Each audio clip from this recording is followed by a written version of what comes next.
মোটরোলার বাজেটের মধ্যে সবচেয়ে জনপ্রিয় সিরিজ হচ্ছে মোটরোলার জি সিরিজটা।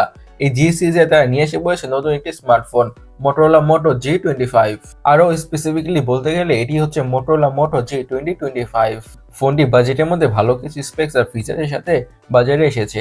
অ্যাকচুয়ালিতে কি কি থাকছে সেটা নিয়ে কথা বলা যাক।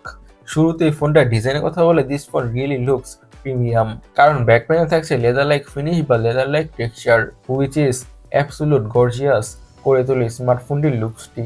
ব্যাক প্যানেলের এই ফিনিশের কারণে বোঝাই যায় না এটি যে একটি বাজেট স্মার্টফোন। খুবই প্রিমিয়াম একটি স্মার্টফোন মনে হয় যে আপার রেঞ্জের বা ফ্ল্যাগশিপ লেভেলের স্মার্টফোন। সো ডিজাইনের দিক থেকে স্মার্টফোনটিকে 9/10। এখন ফোনটির ডিসপ্লেটাকে নিয়ে কথা বলা যাক। ডিসপ্লেটা হচ্ছে 6.7 ইঞ্চের full HD plus display with 120 Hz refresh rate. আরও থাকছে 1000 নিটসের পিক বা ম্যাক্স ব্রাইটনেস। মোটরোলা ডিসপ্লে প্যানেলগুলোর কোয়ালিটি ইন জেনারেলি বা নর্মালি ভালোই হয়ে থাকে।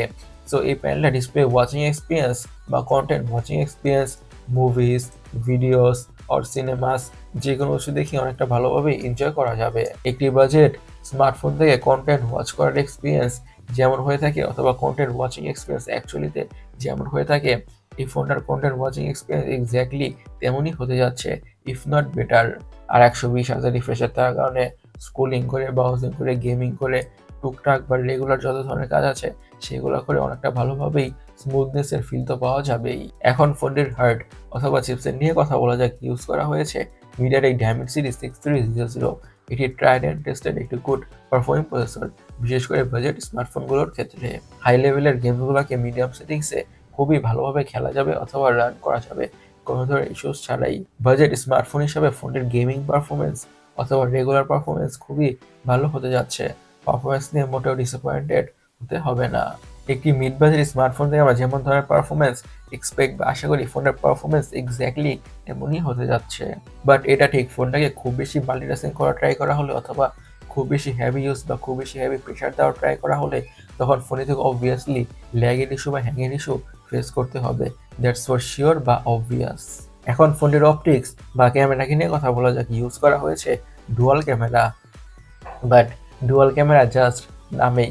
কাজের সেন্সর হচ্ছে একটাই, 50 মেগাপিক্সেলের primary sensor with PDF. Secondary camera হচ্ছে একেবারে হতে দিছে ইউজলেস সেন্সর, কারণ থাকছে 2 মেগাপিক্সেলের ম্যাক্রো সেন্সর। আর ফ্রন্টে থাকছে 16 মেগাপিক্সেলের সেলফি ক্যামেরা। আর ফ্রন্ট ক্যামেরার ব্যাপারটা মোটামুটি ঠিকঠাকই আছে। ফোনটিতে সিকিউরিটি হিসেবে ইউজ করা হয়েছে সাইড মাউন্টেড ফিঙ্গারপ্রিন্ট সেন্সর। এখন ফোনটির ব্যাটারি নিয়ে কথা বলা যাক। পুরো ফোনটাকে পাওয়ার করছে 5000 mAh ব্যাটারি উইথ 30 ওয়াটের ফাস্ট চার্জিংয়ের সাপোর্ট। এই 5000 mAh ব্যাটারি থেকে ফোনটাকে মিডিয়ামভাবে ইউজ করলে খুব ইজিলি 1.5 থেকে 2 দিনের ব্যাটারি ব্যাকআপ তো পাওয়া যেতেই পারে। 1.5 থেকে 2 দিনের না, 1 থেকে 1.5 দিনের ব্যাটারি ব্যাকআপ পাওয়া যেতে পারে। আর সাথে প্রোভাইড করা 30 ওয়াটের বা 30 ওয়াটের চার্জার দিয়ে ফোনটা ঠিকঠাক দ্রুতভাবে ফুল চার্জ হয়ে যাবে। ফোনটার কালার ভেরিয়েন্টের কথা বলে এসব কালার ভেরিয়েন্টে পাওয়া যাবে। গাইস, আপনাদের মোটো 2025 স্মার্টফোনটি কেমন লেগেছে অবশ্যই কমেন্ট সেকশনে কমেন্ট করে জানাবেন। আর আমাদের আজকের ভিডিওটি এই পর্যন্তই। আমি সৈকত, সাইনিং আউট।